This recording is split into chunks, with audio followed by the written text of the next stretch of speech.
link on Facebook. That has seemed to work for some reason. Let's see. Is it working? Certainly YouTube, it says it's now streaming live. Yeah, now it's streaming live on YouTube, and then I just have to share the link on the YouTube link on Facebook, and then the people on Facebook can watch it. Oh, okay. But I don't know why it's regularly not letting me just stream to Facebook.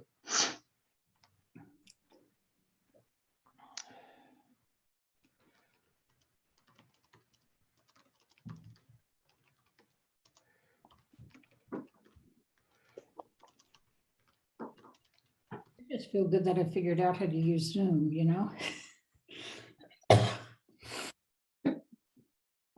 Okay.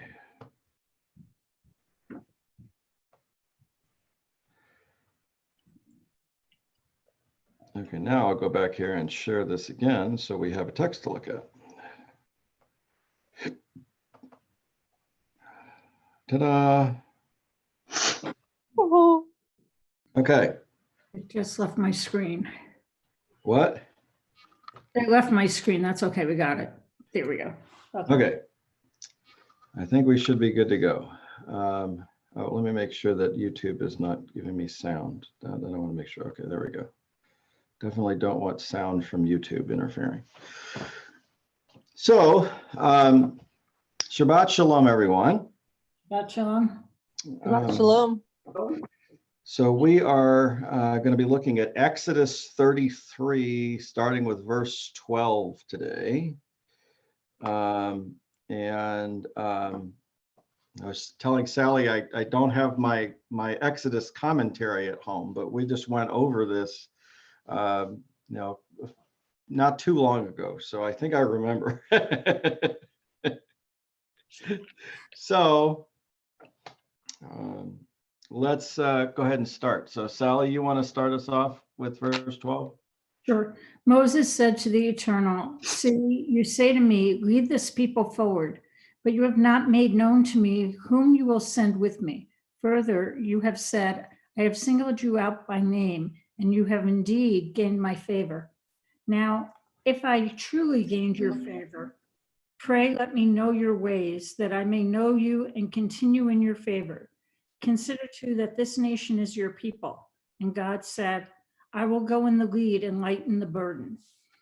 We wanted to talk about singled you out by name and Sure. not. Okay, so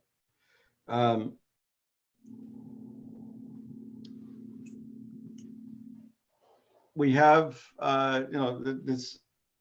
the issue of God choosing the people Israel, and God choosing Israel specifically, right? It's not just the descendants of Abraham generally, or the descendants of Isaac generally.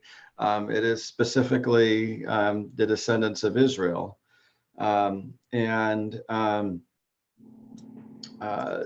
Moses is saying, you're supposed to lead, but who all is going, specifically with me. So we're passing on a specific blessing, a specific direction from generation to generation as we go.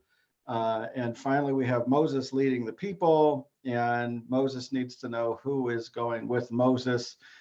If you were with me for Pirkei Avot study over the last couple of weeks, the beginning of Pirkei Avot essentially kind of continues this with who's leading the people and who's transmitting what God wants from generation to generation. But here, that's the idea. Now, so Moses is saying, look, you've chosen me to lead. Now let me know that you're with me, essentially. And God says, I'm gonna lead you. I'm gonna help guide this people. Okay. And he said to God, "Unless you go in the lead and do not make us leave this place, for how shall it be known that your people have gained your favor unless you go with us so that we may be distinguished, your people and I, from every people on the face of the earth. And it Okay, seems so unless you're going to lead, right? If you don't lead, don't make us go anywhere, because we're not going to be able to do anything. Right? No one's going to know we've got your favor if we move forward without you. And we're gonna be just like any other people. And in fact, since we're weak, we're not even going to be like some of the people who are stronger than us. That's not going to be good. Isn't it sort of a continuation of Moses's uncertainty and lack of self-assurance that from the first time when God calls on him and says, Yeah, "What I mean, I don't think there's much of a question that that Moses is uncertain of his ability to do anything. And that may also be a reflection of, that the priests passed this on, and the idea is to make Aaron look like the leader eventually. So Aaron is much more confident, it seems, than Moses is. But the idea here is that the people are weak enough in this text that they need God to demonstrate God's power on a regular basis to help them out, right? I mean, I think that's part of it. Linda, can you tip your camera down a little bit so we can see you? Yeah, There you go. I'm looking at the top of your head. Okay, so we'll continue on. Linda, you want to read there from verse 17? And Yahweh said to Moses, I'll do this thing that you've spoken as well, because you've found favor in my eyes and I've known you by name. And he said, show me your glory. And he said, I shall have all my good pass in front of you, and I shall invoke the name Yahweh in front of you, and I shall show grace to whomever I shall show grace, and I shall show mercy to whomever I shall show mercy. And he said, you won't be able to see my face, because a human will not see me and live. Okay, let's stop there for a second. Okay, so it's an interesting conversation to begin with. So Moses is saying, look, how do I know you're with us? Right? That's the essential question. And now he's saying, okay, let me see your presence. Now, what's interesting here about this is that the tradition really says, that it's let me see your magnificence, I think, is really more of a way to look at this. It's actually kivodecha, right? This is not your face. This is kivodecha. The tradition says that when God is present, that's blessing, and when God is absent, that's curse. So here it would be kind of let me have a demonstration of your power so that I can see you're with me, is essentially what this is asking, which is why the response is somewhat interesting, because God doesn't say, okay, I'm going to just give you a demonstration of my power. God says, I'm going to make my goodness pass before you. Right? And there are other characteristics of God too that God could show, but it's I'm going to make my goodness pass before you.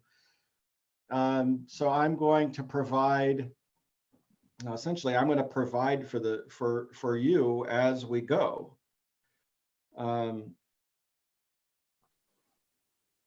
It's weird. Rashi here tries to say that that's when God taught Moses the order of the prayers, to invoke the name of the patriarchs first. So Rashi's trying to say that this is telling him the Amidah. Well, I mean, and I will proclaim before you the name of Adonai. I think is certainly an interesting thing here. How is God going to proclaim the name of God? I will cause, this may be causative really. I will cause the name to be proclaimed. That makes a little bit more sense. I'll cause the name of God, name of Adonai to be proclaimed before you makes more sense than I will proclaim before you. But that's not what the Hebrew says. That's not what the Hebrew we have says. It would make more sense that if this is causative. And then, you're gonna see the grace that I grant, and you're gonna see the mercy, the compassion that I show along your way, right? This is God saying, I'm gonna be with you on your journey, and you're gonna know it because of all the good things that I'm doing. That's really what this line is saying. It's kind of a strange, it doesn't really sort out perfectly that way, like I said, because it's not causative in that one circumstance. But it makes sense that that's what God is saying here. If Moses is saying, if we go on this journey and you're not with us, how are we going to know, how is anybody going to know we're blessed? The response would make sense. That makes sense is something along the lines of, I'm going to prove to you as you go that I'm with you, right? That would seem to be a reasonable response. And I think that's what the response is here. But it's a little bit more convoluted than that, which is what leads to the next part of this. So then God says, you can't see my face, so I can't just show up in your midst, because if I show up in your midst, you're going to die. So I'm going to show you by deeds. But then we have this next verse, and as my presence passes by, because that's not in the rest of the context that I just explained, right? This context is clearly physical as opposed to the deeds, the context of deeds. It's the anthropomorphic imagery. Or at least, not even if it's not anthropomorphic, even if you say these are symbolic of, the physical presence of God, it's still the physical presence of God. Whereas the verse before about having my goodness pass before you could just be in what happens to you. It doesn't necessarily, you're going to go along and you're going to discover food and water and shelter along the way is a little different than, I'm going to appear in your midst and you're going to see me, right? So I think those are two significantly different ways of looking at what blessing is.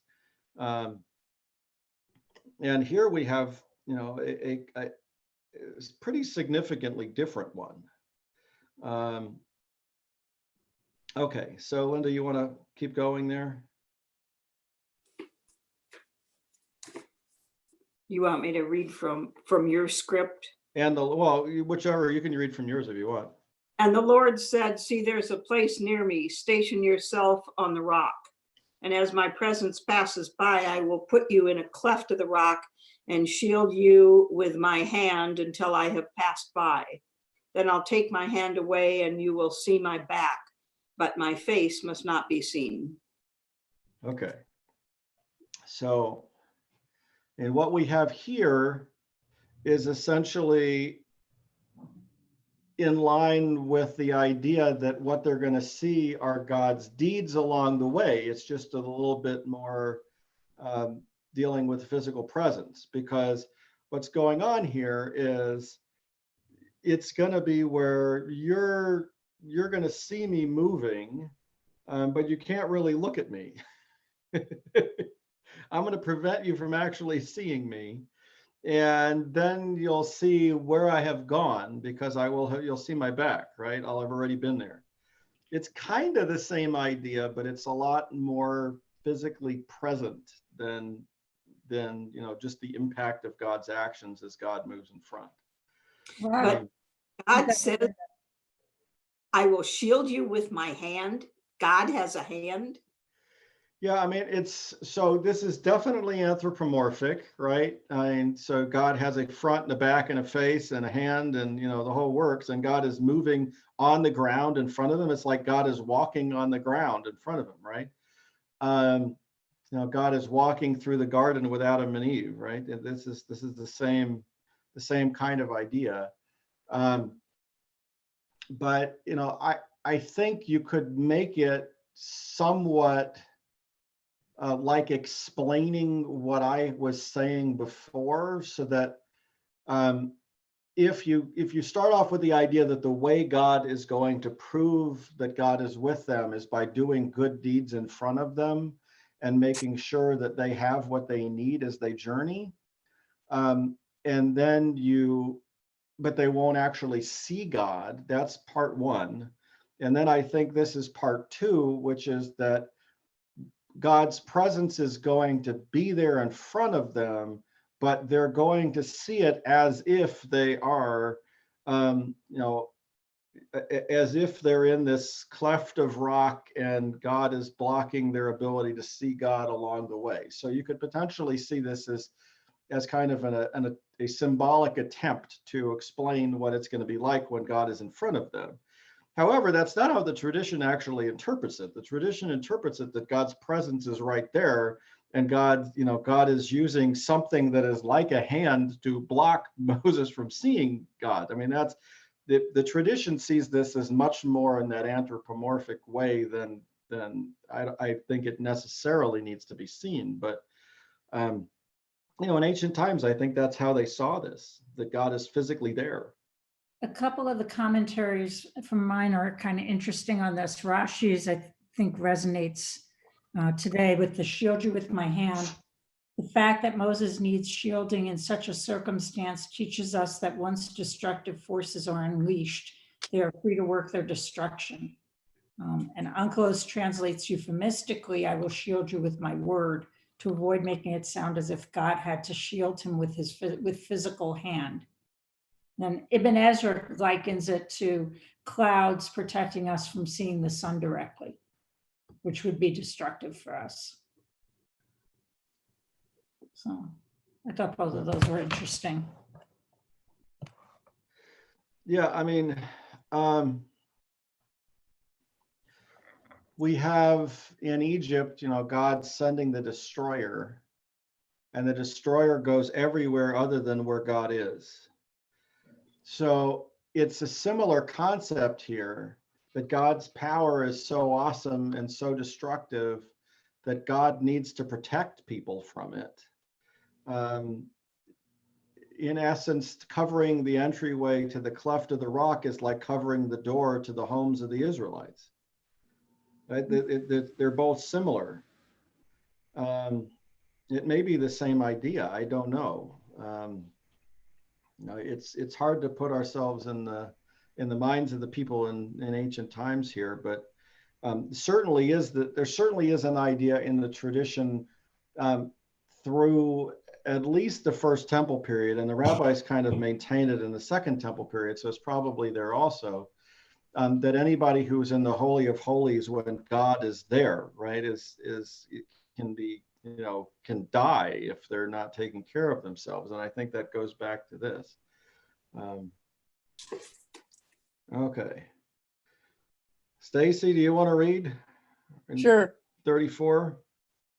The Lord said to Moses, carve 2 tablets of stone like the first, and I will inscribe upon the tablets the words that were on the first tablets, which you shattered.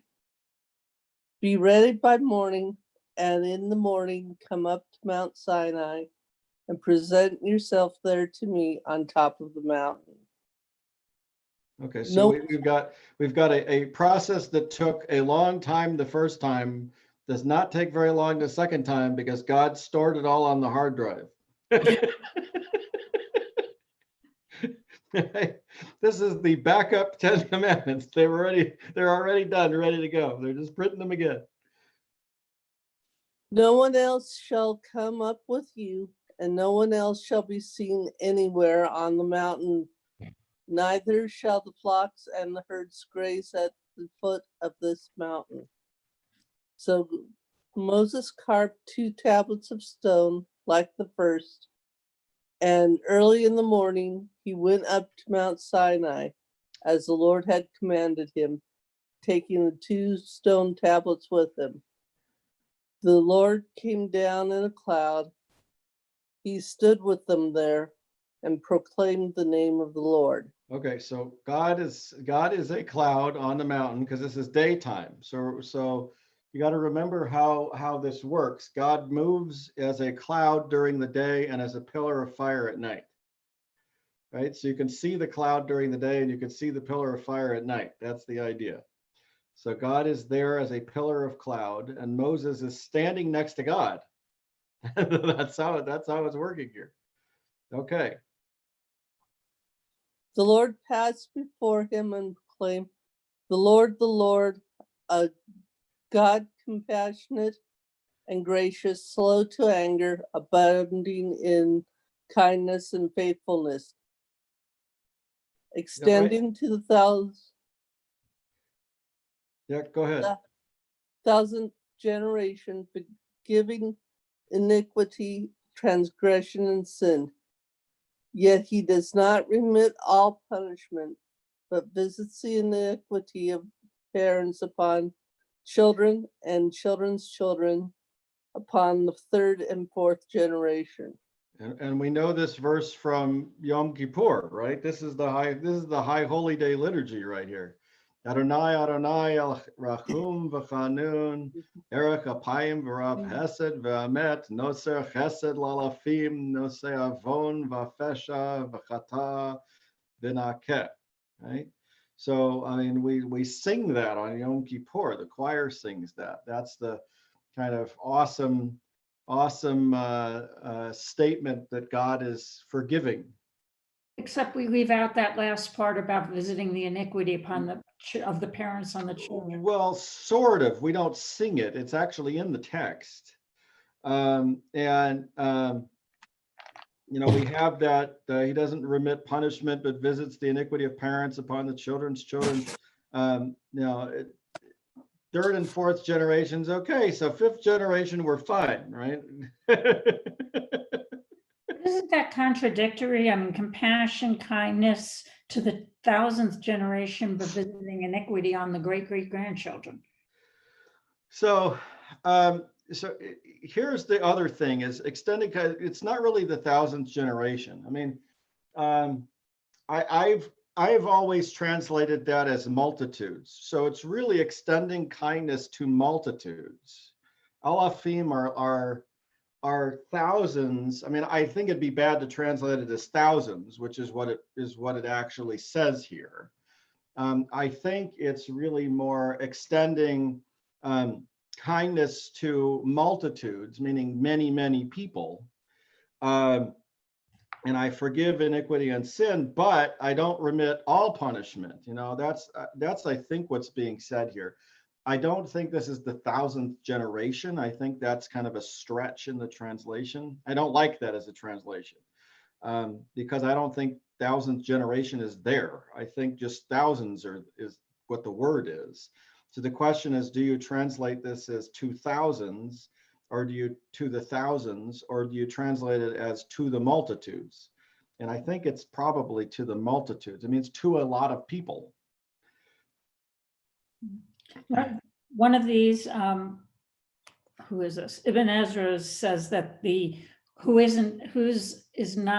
transgressions are not remitted are those who don't repent. So they try to make it sound a little less. Yeah, and I think that's probably not an unreasonable translation. I mean, honestly, I think, if you see God as benevolent, then your understanding of who's being punished needs to be those who deserve punishment, right? It's not going to be just anybody. It's going to be those who deserve punishment. So it makes sense to have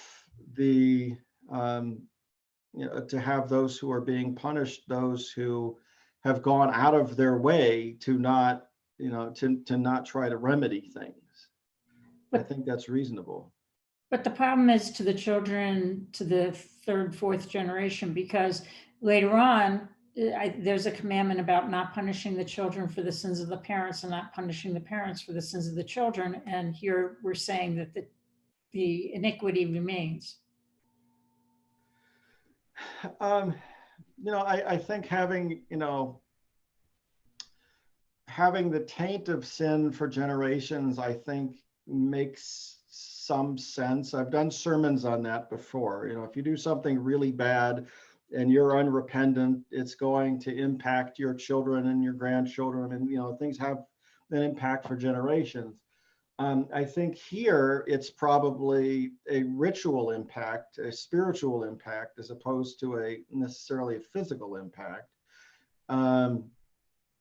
But I think the idea here is that your family is not cursed forever. You're only cursed for 3 or 4 generations, which is already better than forever. You know, some of the stuff that's in our text kind of is mitigating. It's not great. It's not completely forgiving, but it is less than it otherwise could be. We've said that before with an eye for an eye, right? If you had the opportunity to if you were more powerful than somebody else, you could potentially just kill them instead of taking an eye for an eye. And so that's already kind of attenuating what the situation was. I think here it might be something similar in that I'm not taking away all the punishment. I'm still giving punishment, but it's not an eternal punishment. Right? Eventually it ends. I like the commentary in mine, which is a Richard Friedman commentary. And he talks about the fact that we often have lived with at least 4 generations together. And you might have 4 generations, probably not any more than 5 together. And so sometimes because people copy what they see, you could see the children and the great-grandchildren copying something that someone has done, good or bad. But even though the rest of the generations, the 1,000 generations, are not there at that time, what you do now could have consequences for that long. Yeah, I mean, I think it's not unreasonable to say that the problems caused or good done by grandparents and great grandparents is transmitted down, the generations. I don't think that's unreasonable at all. So it makes sense to me, especially since we have a situation here where we're talking about 40 years in the wilderness in which nobody makes it to the land. Hardly anybody at all makes it to the promised land, right? So God ends up punishing everybody. So, okay, Stacy, keep going. Moses hastened to bow low to the ground in homage and said, if I have gained your favor, O Lord, pray let the Lord go out in our midst, even though this is a stiff-necked people. Pardon our iniquity and our sin, and take us for your own.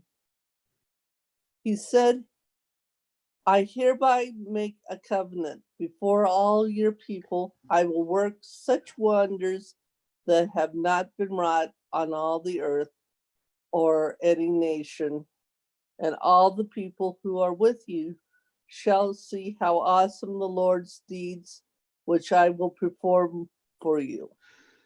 Okay, so God says, look, I'm going to make a covenant. I'm going to do all these wonders. I've already done a bunch of wonders, but I'm not done yet. And where everybody's going to see how awesome are God's deeds that I'm doing for you. That goes back to my original thought about what God's goodness passing before you means, which is essentially be something along the lines of this. Okay, Sally, you want to pick up with Mark well? Yeah. Mark well what I command you this day. I will drive out before you the Amorites, the Canaanites, the Hittites, the Perizzites, the Hivites, and the Jebusites.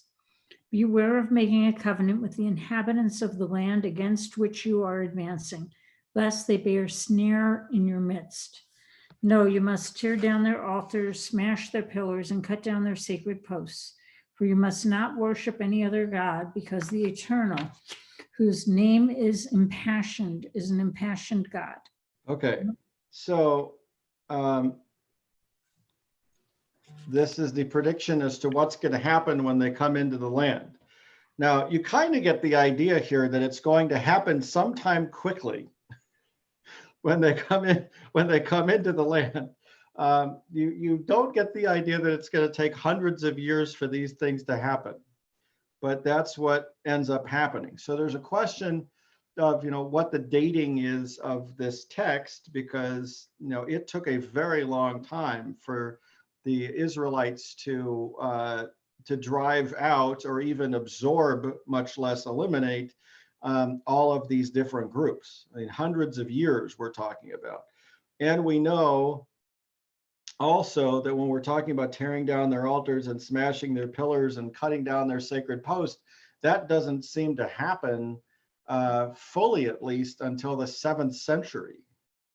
So we have quite a long period of time here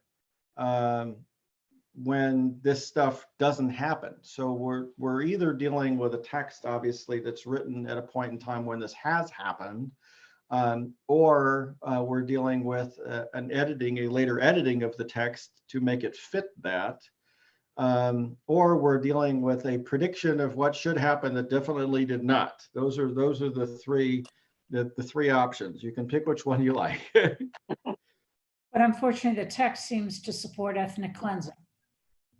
Yeah, I mean, well, Yeah. or at least cultural cleansing. I mean, you get to the point here where it may be about getting rid of the cultures that are going to be a snare to the people and absorbing them. We certainly have the idea that we're talking about getting rid of the people entirely. It's also not like these people didn't oppose the Israelites and fight them too. So the Jebusites are kind of an interesting case, because a lot of scholars believe that the Israelites absorbed the Jebusites and that the high priesthood actually is the Jebusite priesthood. That the Jebusites are still around in what we do. That they weren't driven out at all, which is a whole other issue, and that we actually absorbed, the Canaanites and some of these other groups into our population.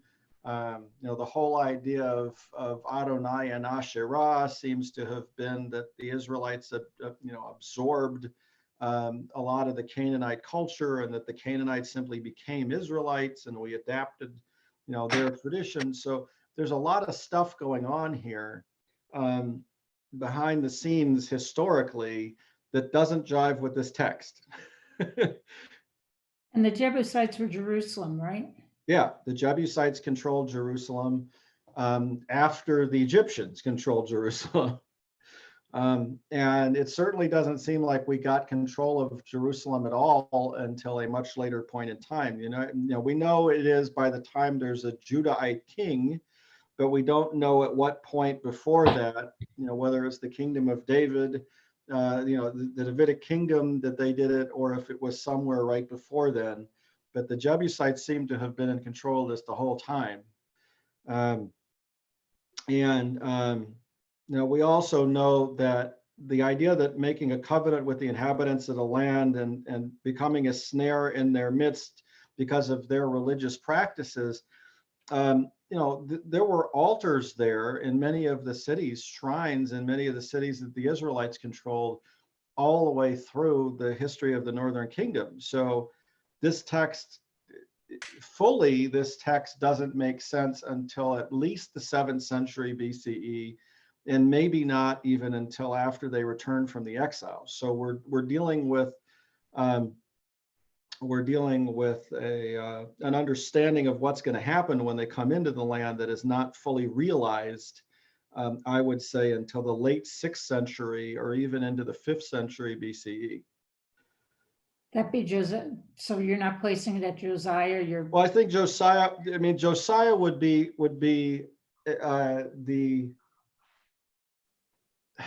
the earliest date that you could potentially date this if it's descriptive.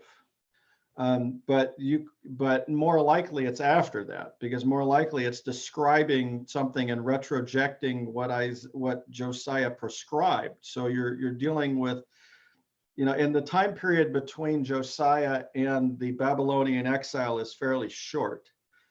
So it's hard to look at this and say it happened in 644 and they wrote this in 643 or something like that. It may be that this was written during the Babylonian exile, edited in the Babylonian exile, and then finally, more or less canonized before you got to Ezra in the 5th century, because then we've got the whole Deuteronomic editing, which is different. So this had to be canonized before that, more or less, before they added the other stuff. Now, not exactly true that it had to be, because they could well have modified this text then. So it could have said something else and they could have put this text in here.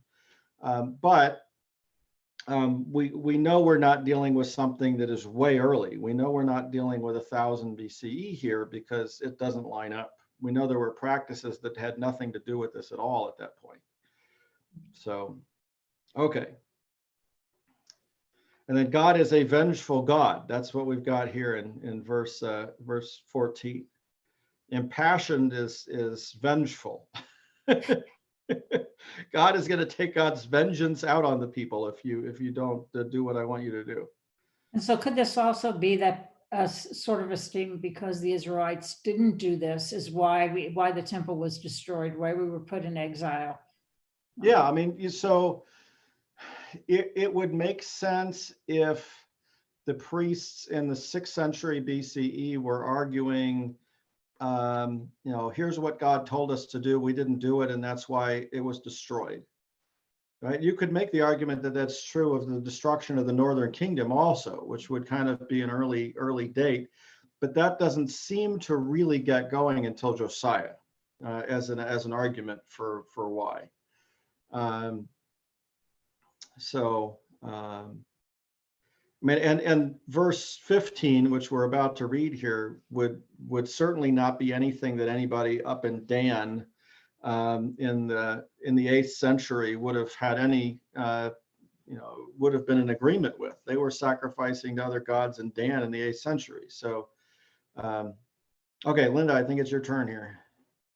You must not make a covenant with the inhabitants of the land, for they will lust after their gods and sacrifice to their gods and invite you, and you will eat of their sacrifices.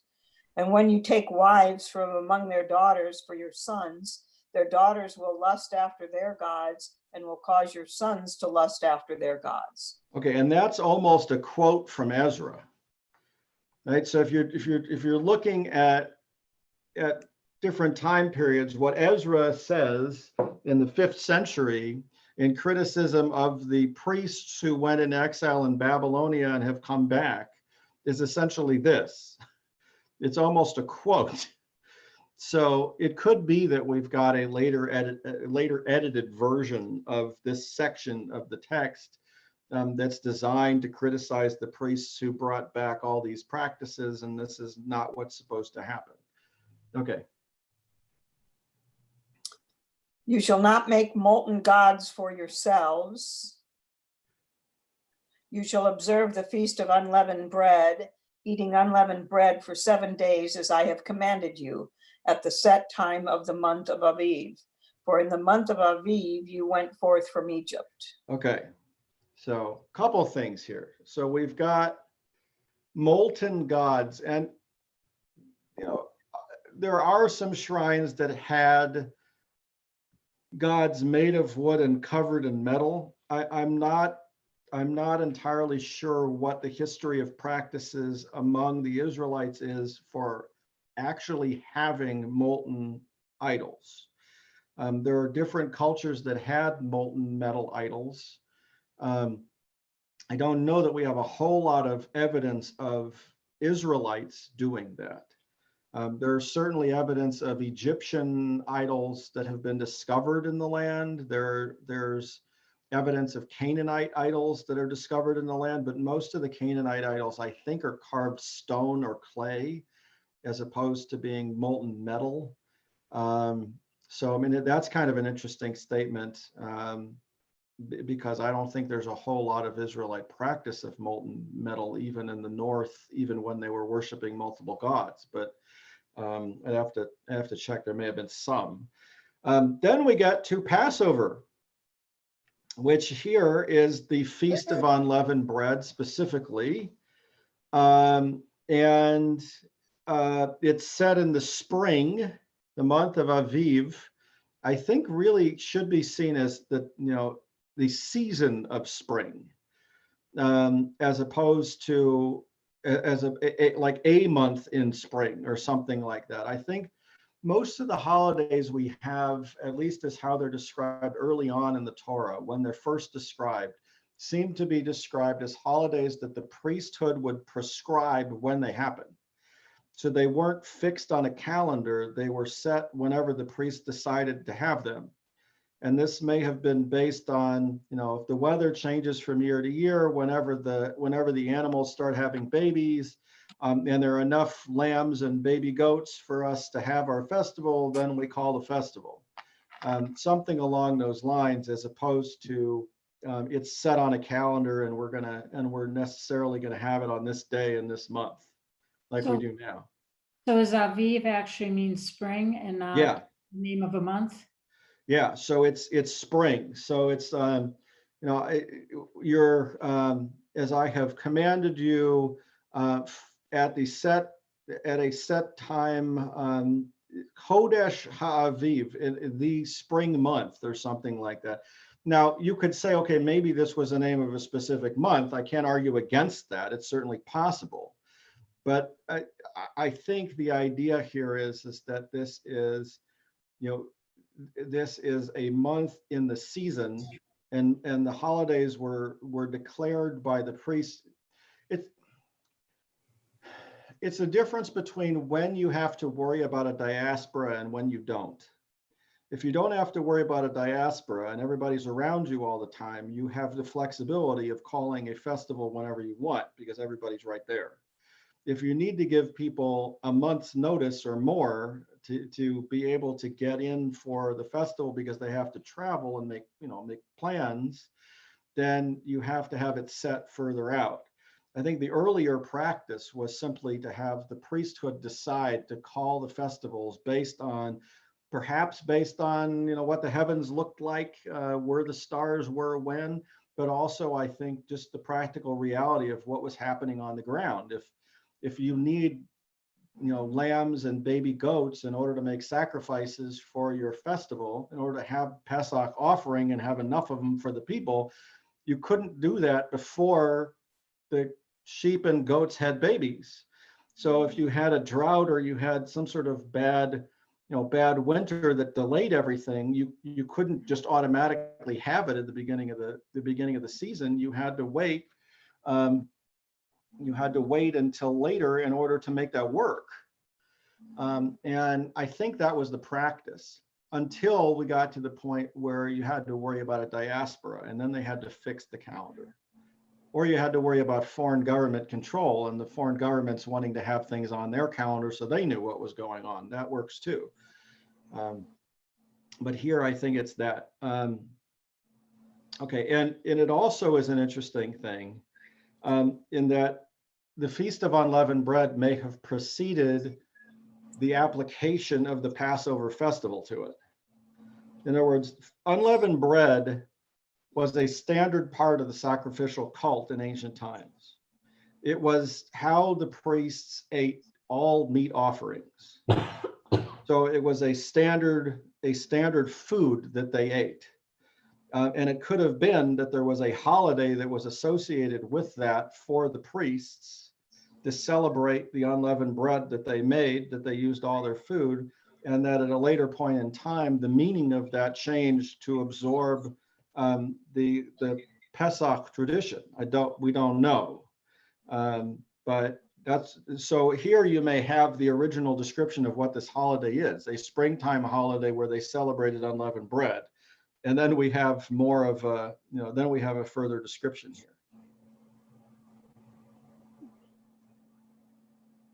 Okay, Stacy, you want to keep going here? But firstling of an ass you shall redeem with a sheep. If you do not redeem it, you must break its neck. And you must redeem every firstborn among your sons.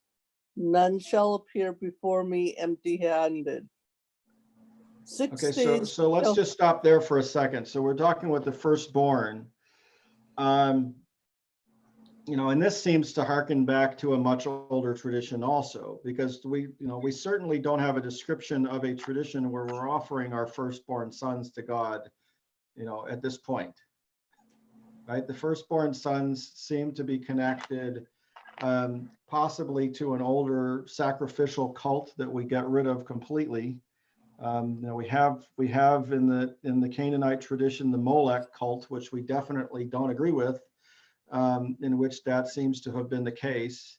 And in our tradition, we maintain the tradition, but we change the meaning. And it could well be that the meaning goes then back to the curse of the firstborn in Egypt here, and we're substituting that narrative for it, but it hasn't been applied here yet. It's not saying, like we find in a lot of our other texts, something like you must redeem every firstborn among your sons because of the curse in Egypt or something like that, which is how many of our holidays would be described. Now, usually we have that, for you were strangers in Egypt because they survived the plague in Egypt. I spared them or something like that, right? We don't have that here.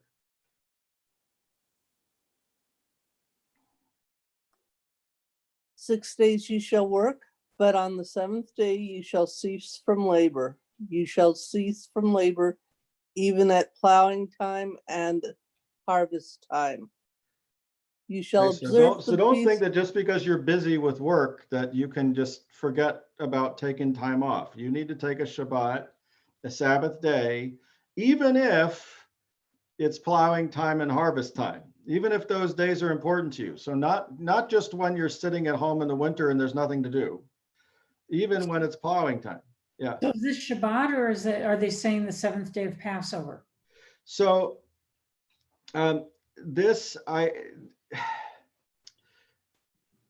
it's interesting here because I think this is a reference to Shabbat,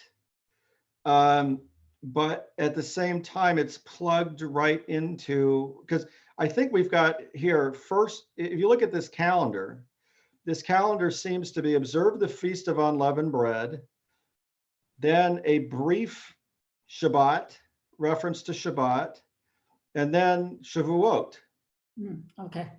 Right? So it seems to be like this is an early ritual calendar. And that's part of what I was saying. The Feast of Unleavened Bread may not necessarily be even connected to Passover here yet, because we don't have a defined Passover in this narrative, in this brief. If you take this narrative as a chunk and say that this is an earlier narrative of a calendar, we don't have Passover here. We've got kind of the basics of it.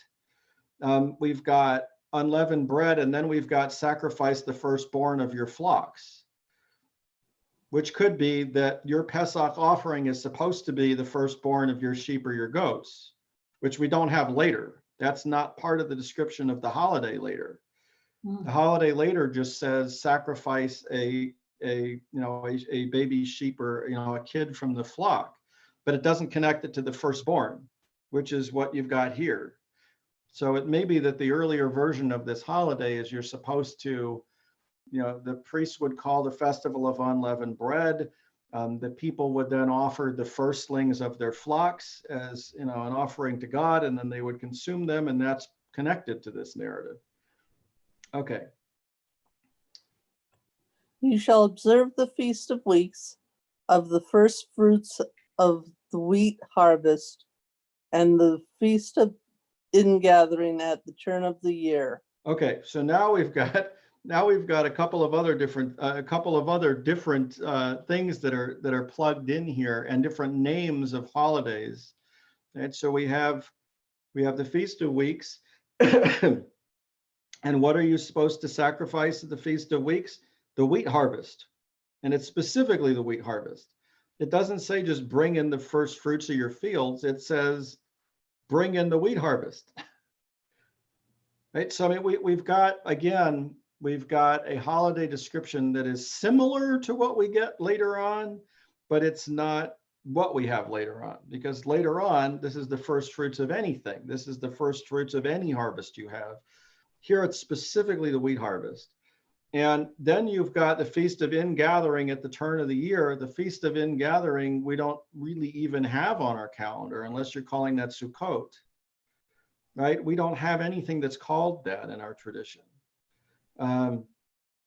So, I mean, it could be that this is a holiday at the end of the wheat harvest, just possible, or in the middle of the major part of the harvest, as opposed to the beginning part of the harvest, that they declared something. The Feast of Ingathering may have been a feast that we don't even have on our calendar anymore. It may be something else entirely, that was related to the agricultural process when they did their major harvest. Because Sukkot is not the major harvest in Israel. But it does say at the turn of the year, which would imply Sukkot if you. So it depends on what you call the year. Remember, we have multiple calendars in the Jewish tradition also. We've got, you've got the beginning, the new year of this and the new year of that and the new year of the other thing. It could be that this is the end of summer. They didn't necessarily think of things a year in the same way we do. This is not necessarily a certain period of days or a certain period of months. It could well be that what you're dealing with here is you have a festival at the beginning of your harvest, whenever that is. And then when your harvest year ends, right? The harvest year is what we're talking about here. Whenever your harvest year ends, you celebrate the Feast of Ingathering, and that's it. It doesn't matter whether it's 4 months later or it's 5 months later, it's whenever that is. If all these holidays are just being called by the priests and they're not designated as specific days on a calendar, it's a different scenario than we have now. And I think that's how we need to look at this specific calendar, that it's not, this is not celebrate this, on the 14th day of, celebrate Passover on the 14th day of Nisan, and, this is holiday of spring. This is the holiday when the wheat comes in. This is the holiday when you finally are finished with your harvest. And there you go. And then 3 times a year, all your males shall appear before the sovereign Adonai, the God of Israel. Whoops. And then now we have Passover. Okay, so Passover here is separate. You shall not offer the blood of my sacrifice with anything leavened, and the sacrifice of the feast of Pesach shall not be left lying until morning. Interesting point here that the Feast of Pesach is significantly separated from the Feast of Unleavened Bread in this narrative, right? It's not immediately following it in this narrative. What we know in ancient times is that the priest ate all sacrifices, all meat sacrifices with matzah, with unleavened bread. So this line, you shall not offer the blood of my sacrifice with anything leavened, really applies universally. It's not that it only applies to the Pesach. I think that's often misleading for people. If you brought a normal offering to the temple on a normal day, and you were going to eat part of it and the priests were going to eat part of it, you're eating it with matzah. Matzah is not something that was only used during Passover at all. And then the Feast of the Pesach seems to be a separate thing entirely. It's not even connected as the festival. Remember, the pilgrimage festival is Hag HaMatzot. It's the festival of unleavened bread, as opposed to Pesach. Pesach is a day of sacrifice of the Pesach offering. So when I'm teaching about why the Last Supper in Christian tradition is not necessarily a Seder meal, okay, is not a Seder meal, it's because the day of offering the Pesach offering is actually the day before Pesach, before the Feast of Unleavened Bread starts. So in this calendar, what you've got are 3 pilgrimage festivals: the Festival of Unleavened Bread, the Festival of the First Fruits, and then the Festival of the Ingathering, which is interesting because it doesn't even include Shavuot, it doesn't even include Sukkot on the calendar here. So there are a bunch of different festivals that come in, and I think the tradition changes which ones are what later on. Okay, the choice first fruits of your soil you shall bring to the house of Adonai your God. So now, first fruits, this goes beyond the wheat. We've got stuff beyond wheat here. There's kind of like a second generation of holidays that's stuck into this text. Now we're dealing with the first fruits, not just wheat, you're supposed to bring to the house of Adonai. And then we get more just commandments. You shall not boil a kid in its mother's milk. Okay, why is this connected to the other stuff, right? It comes out of nowhere here.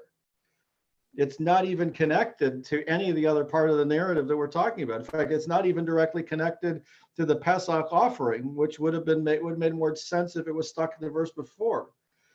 This is kind of like a catch-all text right here. And this may have to do with a cult related to fertility, which would make sense with connecting it to the first fruits. And we talked about this prohibition being directly related to the Asherah cult, that maybe in the Asherah cult, this was what they did, that they offered a kid in its mother's milk as a fertility ritual. And that may well have connected to the idea of the first fruits, that you bring the first of anything to offer as a fertility offering. Therefore, it would make sense in that context to have this line here. But in our context, it doesn't make any sense to have that line there. This line belongs somewhere else. But what if the bringing the choice first fruits at that point in time was part of the Passover? And that's So, I mean, got the Passover talked in the previous statement. Yeah, it's possible, but I don't think so. I think this is kind of like somebody saw this ritual calendar and decided that they needed to add the stuff that they were doing as their own customs and practices later on into the earlier text. We're at 10 o'clock though, so we got to do our Shabbat morning services. So we're going to transition. I'm going to stop sharing the Torah text here, and we're going to get ready for our Torah service. I'm just going to keep everything else the same. We're not even going to stop to switch. Okay. Okay. See you later. Okay, thanks. Okay, so now we're in our Shabbat morning services. So thank you all for coming. Let me get my book here. I'm going to operate out of the Shabbat morning prayer book until we get to Yizkor. And then when we get to Yizkor, then I will jump into the other one. Because I'm going to use the big Mishkan Tefillah, Sally, for Yizkor. Okay. Just because that's what I've got handy. So it makes life easy. Okay. So we're going to we'll begin with Hine Matov. Hine Matov Manayim Shevet Achim Gam Yachad. Hine Matov Manayim Shevet Achim Gam Yachad. Hine Matov Shevet Achim Gam Yachad. Hine Matov Shevet Achim Gam Yachad. Hine Matov Manayim Shevet Achim Gam Yachad. Hine Matov Manayim Shevet Achim Gam Yachad. And now on page 78, if you've got a book,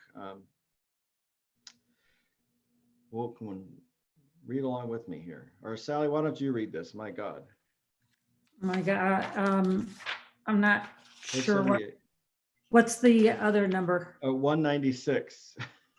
I'll give you the big book numbers here today. My God, the soul that you have given me is pure. You created it, you shaped it, you breathed it into me, and you protect it within me. For as long as my soul is within me, I offer thanks to you, Adonai, my God, and God of my ancestors, source of all creation, sovereign of all souls. Praised are you, Adonai, in whose hand is every living soul and the breath of humankind. Baruch atah Adonai, asher biado nefesh kol chai, v'ruach kol basar ish. Okay, and now we'll continue with Elu Devarim on 88, or on 206, Sally. Elu Devarim, she'ein lahem shior, she'adam ochel perotechem be'olam hazeh, v'akeren kayemet lo le'olam haba, be'eluhem.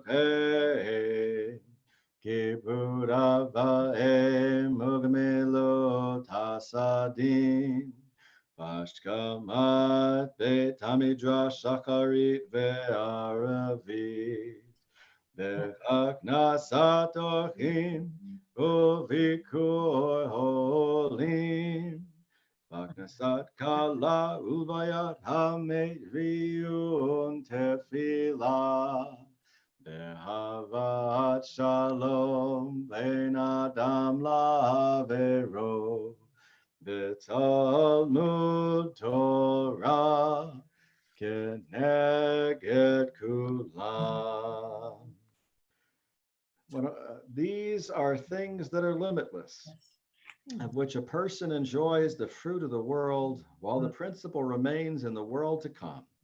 They are honoring one's father and mother, engaging in deeds of compassion, arriving early for study, morning and evening, dealing graciously with guests, visiting the sick, providing for the wedding couple, accompanying the dead for burial, being devoted in prayer, and making peace among people. But the study of Torah encompasses them all. Okay, and now we'll continue on 106 with Reader's Kaddish. Please rise if you like. Yit gadal v'yit kadash shamei rabah, ve'alma diberach hirutei ve'amlich malchutei, ve'chayechon uvyomechon, uvayede kol beit Yisrael, bagala bagala, Uvizman kariv bimeru amen. Yehesh merabah mevarach me'olam olam me'amaya yitbarach yitbarach v'yishtabach yitbar b'tromam v'yitnaseh V'it hada, v'it ale, v'it halal, shemei kudusha brichu. Ne'ela min kol berchata v'shirata, tushbechata v'nechemata, damiran be'alma, v'meru amen. Baruch et Adonai HaMevorach. Baruch Adonai HaMevorach Le'olam Va'ed. Now we're on 228, Sally. Baruch atah Adonai Eloheinu melech haolam, Yotzer or uvorei hoshech, osei shalom uvorei et hakol. Hameir la'aretz veladarim alecha barachamim, uftuvo mechadesh b'chol yom tamid ma'aseh v'reshit. Ma rabu ma'asacha Adonai, kulam b'chochma asita, malah haaretz kinyanecha. Titbarach Adonai Eloheinu al shebach ma'aseh yadecha, ve'al me'orei or shasita yafarucha sela, or chadash al Tzion ta'ir, v'niskehu lanu mehera le'oro. Baruch atah Adonai yotzer hame'orot. Praised are you, Adonai, our God, sovereign of the universe, creator of light and darkness, who makes peace and fashions all things. In mercy, you illumine the world and those who live upon it. In your goodness, you daily renew creation. How numerous are your works, Adonai. In wisdom, you form them all, filling the earth with your creatures. Be praised, Adonai, our God, for the excellent work of your hands, and for the lights you created, may they glorify you. Shine a new light upon Zion, that we may all swiftly merit its radiance. Praised are you, Adonai, creator of all heavenly lights. Baruch atah Adonai yotzer hameorot. Ahava rabbah ahavtanu Adonai Eloheinu. Hemla gadola v'teira hamalta aleinu. Ba'avor avotenu ve'imotenu shabathu v'cha vat lamdem hukei chayim. Kain takonenu ut lamdenu. Hamrachem rachem aleinu v'tein belibenu l'chavin ul'haskil lishmol elmodu l'lamed lishmor v'la'asot ul'kayem et kol divrei Talmud Toratecha be'achava v'ha'er einenu be'toratecha v'dabek libeinu b'mitzvotecha Ve'yachid levavenu ve'ahavau yira et shemecha Nechol nevosh ve'lo nikalim ve'lo nikashel le'olam va'ed Ki v'shem kodshecha hagadol v'nora b'ataknu nagila v'nismecha v'shuatecha Baruch atah Adonai habocher ba'amo Yisrael v'achava. And we'll continue with Shema. Shema Yisrael, Adonai Eloheinu, Adonai Echad. Baruch Shem Kevod Malchuto Leolam Vayed. You may be seated. Now we're on 234 or 116, depending on which prayer book you've got. Ve'ahavta et Adonai Elohecha b'chol levavcha b'chol nafshecha Uvechol meodecha ve'hayu hadvarim ha'ele asher anochi metzavecha hayom alevavecha ve'shinantam levanecha ve'dibarta ba'am ve'shiftecha b'beitecha u'lechtecha b'derech U'shochvecha u'kumecha u'kshartam le'od al yadecha v'hayu letotafot b'neinecha u'ktavtam al mezuzot beitecha u'visharecha leman tizkeru v'asitem et kol mitzvotai Ditem kedoshim lelohechem. Ani Adonai Elohechem. Asher hotzeiti atchem me'eretz Mitzrayim. Hiyot lachem lelohim. Ani Adonai Elohechem. You shall love Adonai your God with all your heart, with all your soul, and with all your might. Take to heart these instructions with which I charge you this day. Impress them upon your children. Recite them when you stay at home and when you are away, when you lie down and when you get up. Bind them as a sign on your hand, and let them serve as a symbol on your forehead. Inscribe them on the doorposts of your house and on your gates. Thus you shall remember to observe all my commandments and to be holy to your God. I am Adonai your God, who brought you out of the land of Egypt to be your God. I am Adonai your God. Okay. And now we'll continue today with Micha Mocha on 122.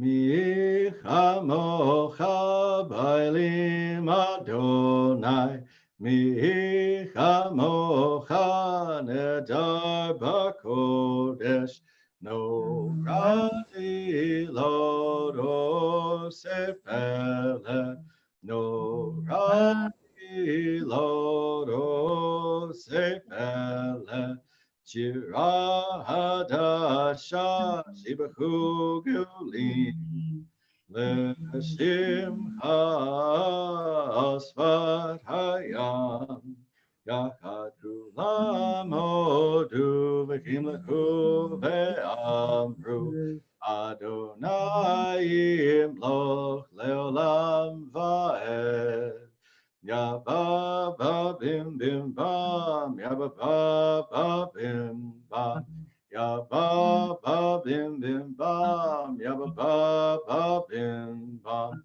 Ay ay ay ay ay, ya ba ba ba bim bam. Ay ay ay ay ay, ya ba ba ba bim bam. Shur Yisrael, Kuma be'ezrat Yisrael, Yufdekenu mecha, Yehuda ve'Yisrael, Go aleinu Adonai Tzavot Shemo, Kedosh Yisrael, Baruch atah Adonai, Sha'al Yisrael. And now we'll continue with Tefillah on page 124, page 242, depending on which version of the prayer book you've got. Adonai sefatai tiftachu fi agita ilatecha. Adonai, open up my lips that my mouth may declare your praise. Baruch atah Adonai, Eloheinu, Elohei Avotenu v'imotenu. Elohei Abraham, Elohei Yitzhak, Elohei Yaakov, Elohei Sarah, Elohei Rivka, Elohei Rachel, Elohei Leah, Ha'el Agadol Agibor V'Anora, El Elyon, Gomel Asadim Tovim, V'Konei HaKol, V'Zocher Astei Avot V'Imahot, U'Mevii Geula Livnei V'nechem, Leman Shemo Ve'ahava, Melech Ozer U'Moshiach U'Magin, Baruch atah Adonai, Magin Avraham Vezrat Sarah, Atah Gibor Leolam Adonai, Mechaye Akol Atah Rav Lehoshia, Mechakel Hayim Behesed, Mechaye Akol Berachamim Rabim, Somech Noflim Berofei Holim, O Matir Asurim, O Mekaye Mamunato, Lishene Apar, Micha Mocha Valurot, Yomidam Elach, Melech Mimit, Umechaye, Matzmiach Yeshua, Ne'amanat alach chayot ha'kol, Baruch atah Adonai, Chaye Hakol. Nekadesh et Shimcha Ba'olam. Keshem Shemakdishim Oto Bishmei Marom. Kakatuv al Yad Neviecha. Dekara Zel Ze Ve'amar. Kadosh, Kadosh, Kadosh, Adonai Tzevaot, Melech Kol Haaretz, Kevodo. Adir, Adirenu, Adonai, Adonenu, Madir Shimcha Bechol Haaretz, Baruch Yevod Adonai Nimkomo. Echad hu Eloheinu, hu Avinu, hu Malkeinu, hu Moshienu, v'hu Yashmienu, v'rachamav le'nei kol hai. Ani Adonai Elohechem, Yimloch Adonai leolam, Elohai Yitzion, Ledor Vador, Hallelujah. Ledor Vador Nagid God Lecha, Yo netzach netzachim kedushacha nakdish. L'shivha Eloheinu mipinu lo yamush. Leolam va'ed. Baruch atah Adonai ha'el hakadosh. You may be seated. And now we're going to continue at the top of 135. And Sally, why don't you lead us in this, and everybody can read along with you. We are a people. No, actually, it's the top of 253 in your book. We offer thanks. We offer thanks, O God, for this Shabbat, which unites us in faith and hope, for Shabbat holiness, which inspires sacred living, for Shabbat memories glowing even in darkness, for Shabbat peace, born of friendship and love. We offer thanks and blessing, O God. Baruch atah Adonai mekadesh haShabbat. Okay, now on 137, or on 255 in your book.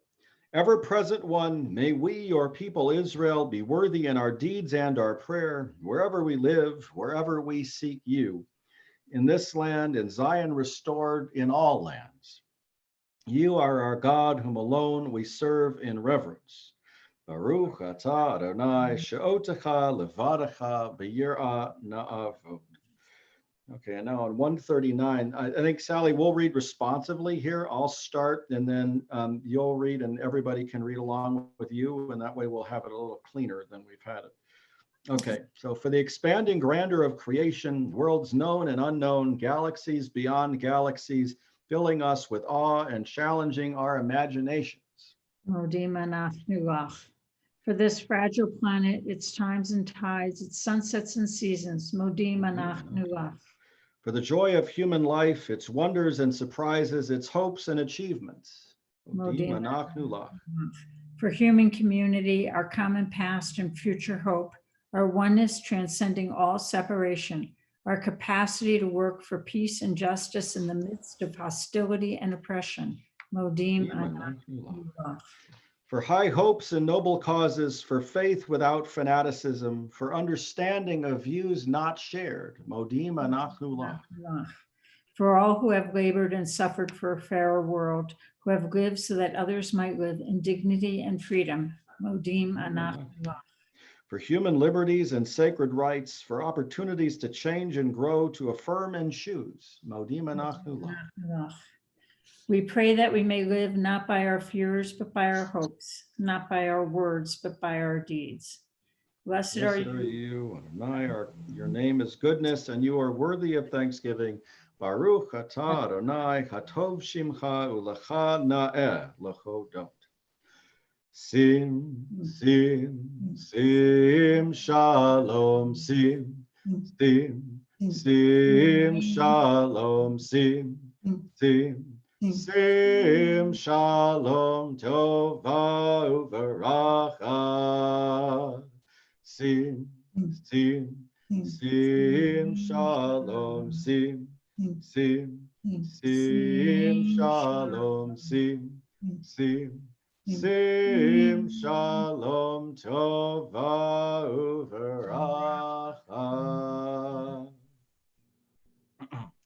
At this point in our service, we pause to think of all those among our family and friends who are ill or in need of healing.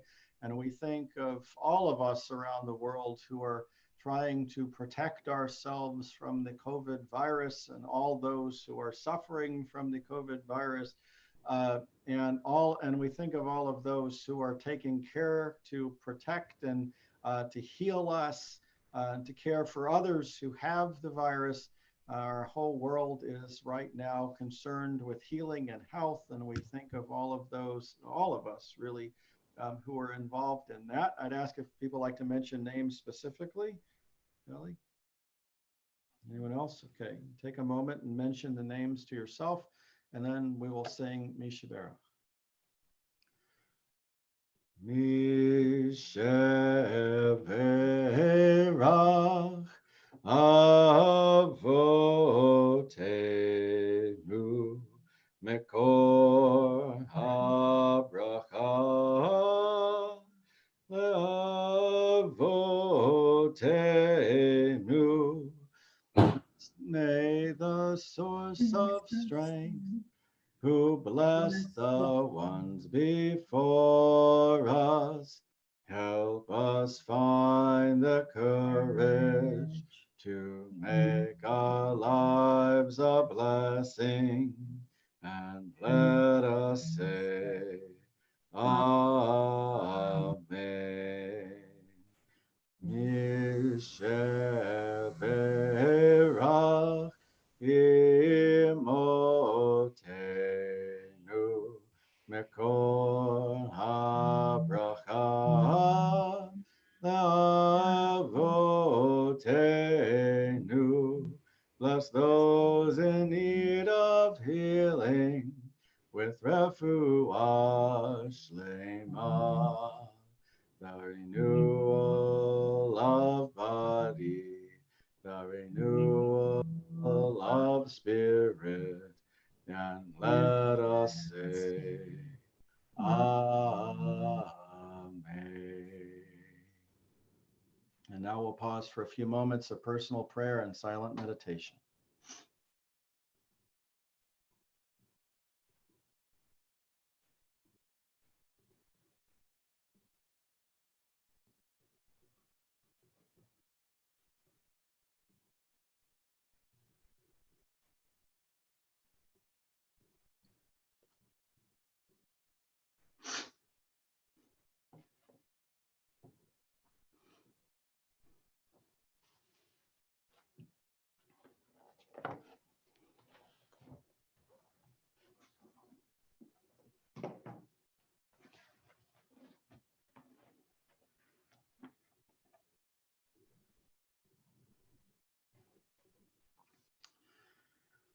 Yehiyu leratson imre fi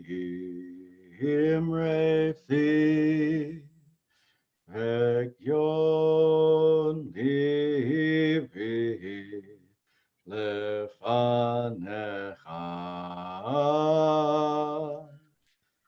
Adonai Tsuri Adonai Tsuri Begoali Begoali.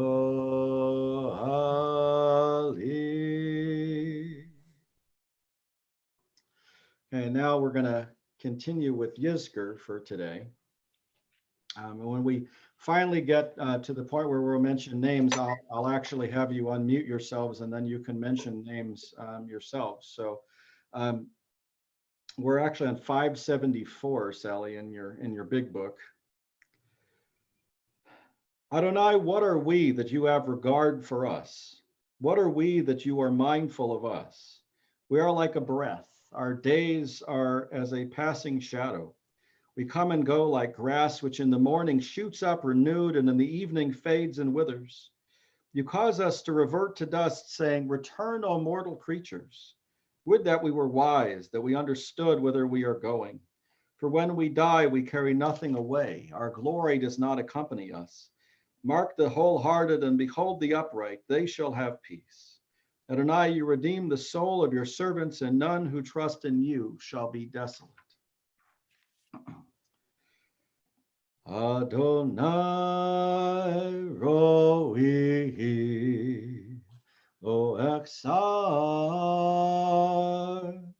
bino desheyabitzeni al mei menuchot yenachaleni nafshi yeshovev gan heni v'magalei tzedek Leman Shemo Gam Ki Elech B'Gates Al Mavet Lo Irara Ki Ata Imadi Shiftecha Meshantecha Hema Yenachamuni Taroch Lefanai Shul HaNeged Sorarai, Deshant Veshemen Roshi, Kosi Revaya, Aktov Hesed Yerdafuni, Koya Mehayai, Deshavti Bevet Adonai, Neore Yami. Psalm of David. Adonai is my shepherd, I lack nothing. God makes me lie down in green pastures. God leads me to waters and places of repose. God renews my life. God guides me in right paths as befits God's name. Though I walk through a valley of deepest darkness, I feel no harm, for you are with me. Your rod and your staff, they comfort me. You spread a table for me in full view of my enemies. You anoint my head with oil. My drink is abundant. Only goodness and steadfast love shall pursue me all the days of my life, and I shall dwell in the house of Adonai for many long years. Okay, and we'll continue now. Let's see here. With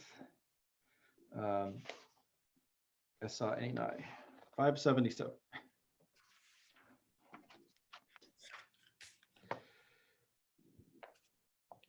Let's see.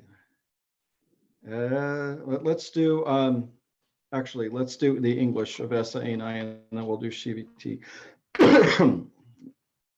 I turn my eyes to the mountains. From where will my help come? My help comes from Adonai, maker of heaven and earth. God will not let your foot give way. Your guardian will not slumber. See, the guardian of Israel neither slumbers nor sleeps. Adonai is your guardian. Adonai is your protection at your right hand. By day, the sun will not strike you, nor the moon by night. Adonai will guard you from all harm. God will guard your life. Adonai will guard your going and coming now and forever. Let me get a quick drink here before I do Shiviti.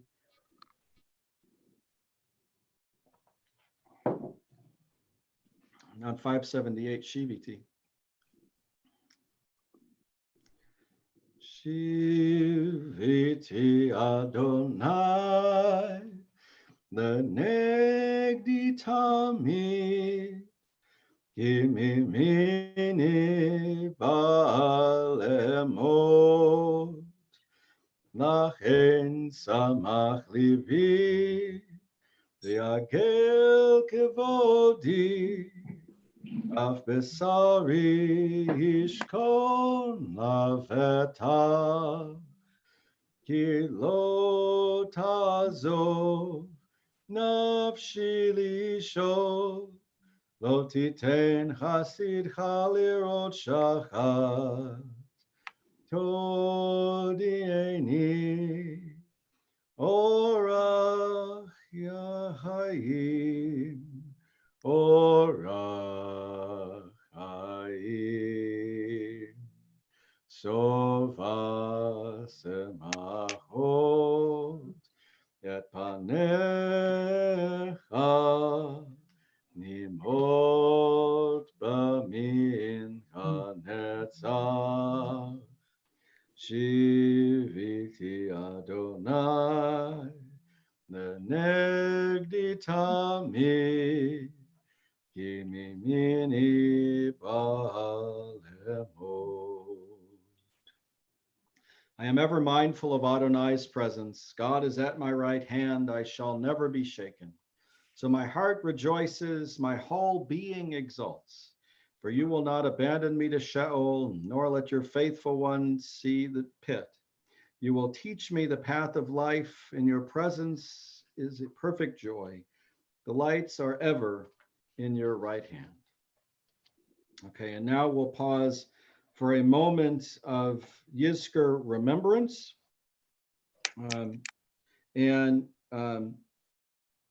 We'll pause for a moment of silent prayer after we mention names. So why don't we'll go around and let people mention names of those they're thinking about first, and I'll call on you just to make it easier here so that we don't have a cacophony. So Sally, why don't you mention the names of your loved ones first?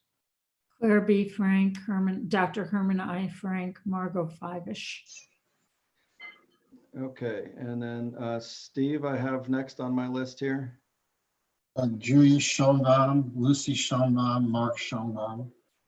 Okay, and then Tom.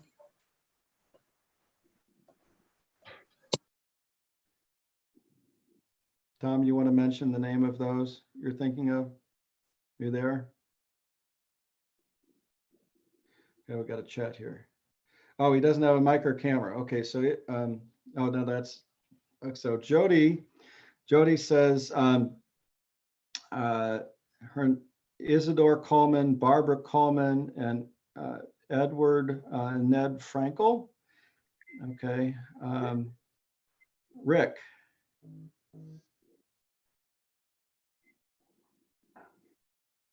Rick, you want to mention any names? Okay, Tom mentions Bob Press and Eliana.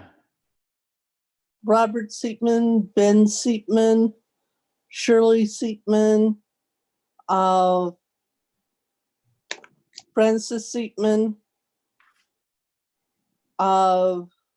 William Seatman, and Herb and Carmelita Miller.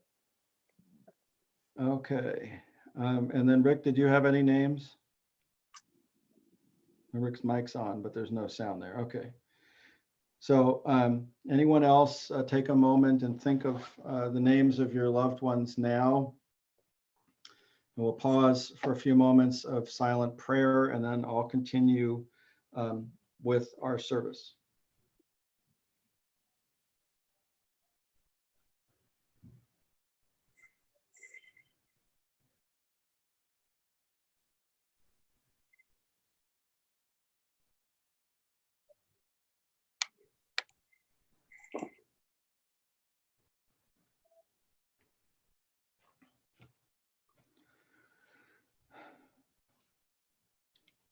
May God remember forever our loved ones who have gone to their eternal rest. May they be at one with the one who is life eternal. May the beauty of their lives shine forevermore, and may our lives always bring honor to their memory.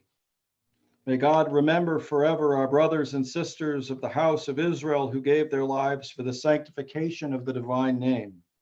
May they be at one with the one who is life eternal. May the beauty of their lives shine forevermore, and may my life, our lives, always bring honor to their memory.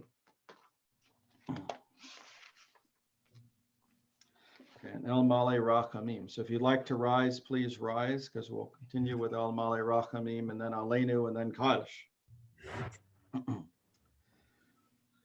El Male Rachamim, Shochen Bamromim, Amtse Menucha Nechona, Tachat Kanfei HaShechina, Im Kedoshim Atorim, Kezohar Ki Amazhirim, Neshamot Yachirenu Shalchu La'olamam, Bal Harachamim, Yastireim Beseter Kanafav L'Olamim, Yitzror, Achayim et Nishmotechem, Adonai Hu Nachalatam, V'yanuhu v'shalom, Al Mishkavam, V'nomar Amen. Compassionate God, to our loved ones who have entered eternity, grant clear and certain rest with you in the lofty heights and in the sacred and pure, whose brightness shines like the very glow of heaven.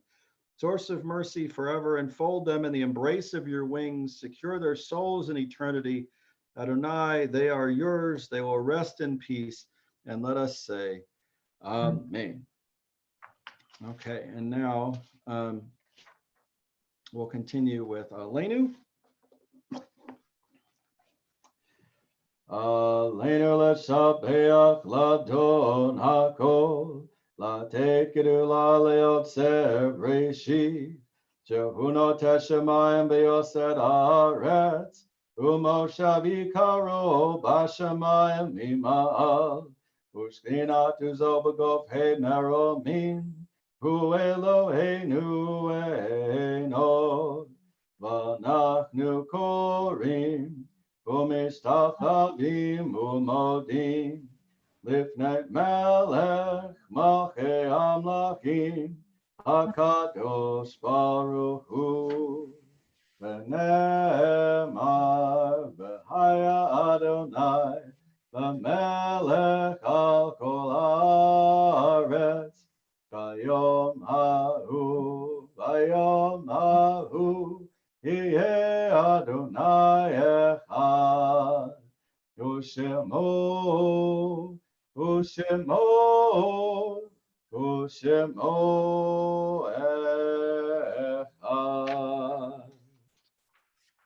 And now, before we do Kaddish, I'd like to read the rest of our Kaddish list, just so we don't leave anybody out, and if people watch later. I want to make sure that we've got all the names. So in addition to all of those we mentioned earlier, we think of today, let me mute everybody. Oh, no big deal. This is just a heads up, and I don't think the proper way. Okay. In addition to all of them, we think of Francis Cheris, A. Milton Cohen, Albert Cohen, Betty Ann Debansky, Henry Epstein, Nathan Epstein, Gary Friedman, Betty Kellenson, Harry Nieder, Marion Lehner, Sanford Levy, Morris Mandelbaum Sr., Joseph Marks, Francis Rose Miller, Sidney Perlman, Harry Pomerantz and Victor Pomerantz, Lorraine Rinskoff, Fanny Pearl Sheedle, Stanley Swarsman, Isaac Wallerstein, Blanche Weiss, and David Yentis. We mark the recent passings of Mort Solomon and Helene Chaseman. And as we think of all of them, we'll recite Mourner's Kaddish together, page 598 of your big prayer book here. Yit gadal v'yit kadash shemei rabbah, v'almad yivrach hirutei v'yamlich malchutei, v'chayechon uvyom echon ufhayed kol beit Yisrael, bagala bizman kariv v'imru amen.